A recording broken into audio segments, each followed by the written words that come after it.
தமிழர் பண்பு என்பதால் பாஜக தலைமையிடம் சொல்லிவிட்டு ராஜினாமா கடிதத்தை வழங்கியதாக பல்வேறு கருத்துக்களை பதிவிட்டு வருகிறார். இது தொடர்பான கூடுதல் விவரங்களுடன் இணைகிறார் எமது செய்தியாளர்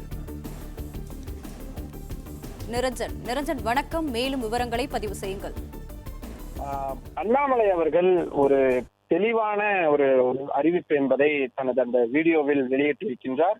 அரசியல் பாதையை உருவாக்குவதற்காக 17 ஆண்டுகளாக போராடி வருகிறேன்.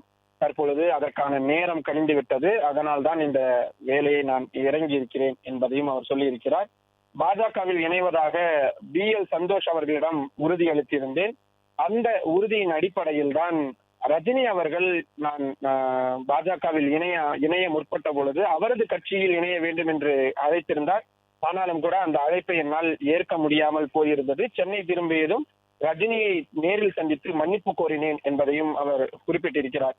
பாஜகவில் இருந்தாலும் கூட தமிழ்நாட்டு உணர்வுகளை நான் விட்டுக் கொடுத்ததில்லை என்பதை பதிவு செய்திருக்கக்கூடிய அவர், தமிழ் மொழி கலாச்சாரத்தை ஒருபொழுதும் நான் விட்டுக் கொடுத்ததில்லை, இனிமேலும் விட்டுக் கொடுக்க மாட்டேன். நான் ஒரு பெருமை மிகு இந்தியன், பாரம்பரிய மிக்க தமிழன், இந்தியன் என்னும் அடையாளத்தோடு பெருமை மிகு தமிழனாக உள்ளேன் என்ற தனது நிலைப்பாட்டையும் அவர் திட்டவட்டமாக சொல்லி இருக்கிறார்.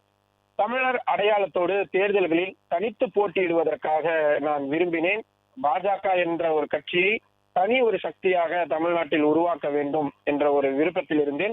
இதற்காக மற்ற எந்த கட்சிகளுக்குள்ளும் எனக்கு எந்த கோபதாபம் எதுவும் கிடையாது. ஆனால் அனைத்து தேர்தல்களிலும் பாஜக தனித்து போட்டியிட வேண்டும் என்ற தனது நிலைப்பாட்டில் உறுதியாக இருந்தேன். ஆனால் அது கடந்த சில ஆண்டுகளாக கைகூடாமல் போய்விட்டது என்ற தனது வருத்தத்தையும் அவர் பதிவு செய்திருக்கின்றார். அதே போல பிரதமர் நரேந்திர மோடி மீது தனக்கு எப்போதும் மரியாதை உண்டு. அவர் இப்போதும் இந்திய திருநாட்டின் பிரதமராகத்தான் இருக்கின்றார் என்பதையும் அவர் பதிவு செய்திருக்கிறார். அதே நேரத்தில் எந்த ஒரு கட்சியின் மீதும் தனக்கு காழ்ப்புணர்ச்சி என்பது கிடையாது. நாகரீகமான அரசியலை தான் நான் முன்னெடுக்க போகின்றேன். அதே நேரத்தில் திமுக, தமிழக வெற்றி கழகம் என்ற அந்த வரிசையில் தான் பாஜகவையும் நான் இனிமேல் பார்ப்பேன் என்பதையும் அவர் கூறியிருக்கின்றார். கடந்த 18 மாதங்களாக தனது இந்த கருத்து வேறுபாட்டை பொறுமையாக கட்சியின் தலைமைக்கு நான் தொடர்ச்சியாக சொல்லிக் கொண்டே இருந்தேன். ஆனாலும் அது சரிவர எடுபடாமல் போனது. 2025 டிசம்பர் 4ஆம் தேதியே பாஜகவிலிருந்து முழுமையாக விலகுவதற்கு நான் முடிவு செய்திருந்தேன்.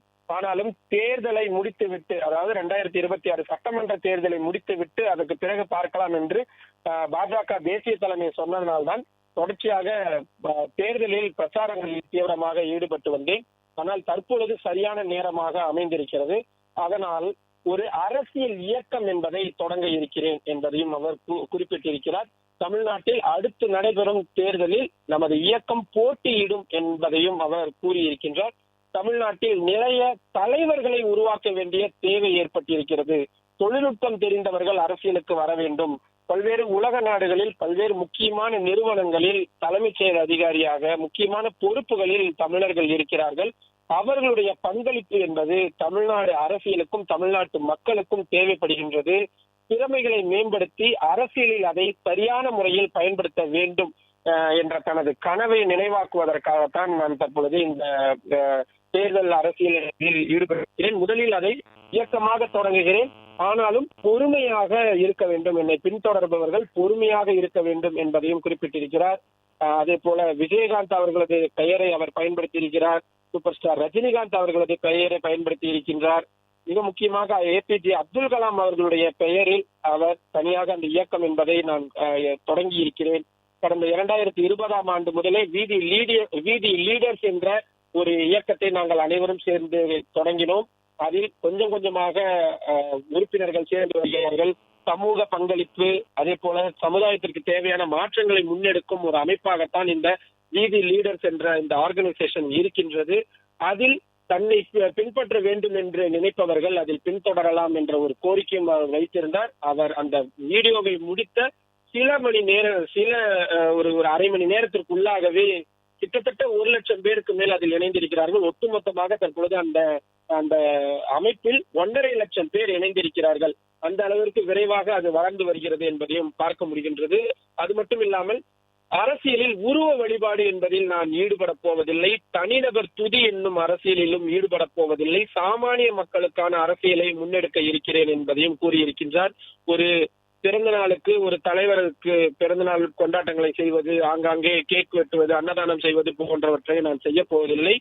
ஐபிஎஸ் அதிகாரியாக இருந்த பொழுதும் கூட நான் எனது பிறந்த நாளை கொண்டாடியது கிடையாது. அரசியலுக்கு வந்ததற்கு பிறகு அதற்கான ஒரு தேவை அப்பொழுது நான் இருந்த கட்சியில் இருந்ததனால் அதனை மேற்கொள்ள வேண்டியதாக இருந்தது. இனி வரக்கூடிய நாட்களில் அதையெல்லாம் செய்ய போவதில்லை. நேற்று எனது பிறந்த நாள் என்ற போதும் கூட நான் அந்த மாதிரியான கொண்டாட்டங்களில் எதிலும் கலந்து கொள்ளவில்லை. ஏனென்றால் தனிநபர் அரசியல் என்பதை தாண்டி கொள்கை ரீதியிலான அரசியல் என்பது மிகவும் தேவைப்படுகிறது. அதை பிளே ஸ்டோர் மற்றும் ஆப் ஸ்டோரில் இருந்து பாலிமர் செயலியை QR கோடு மூலம் பதிவிறக்கம் செய்யுங்கள். செய்திகளை உடனுக்குடன் பெறுங்கள்.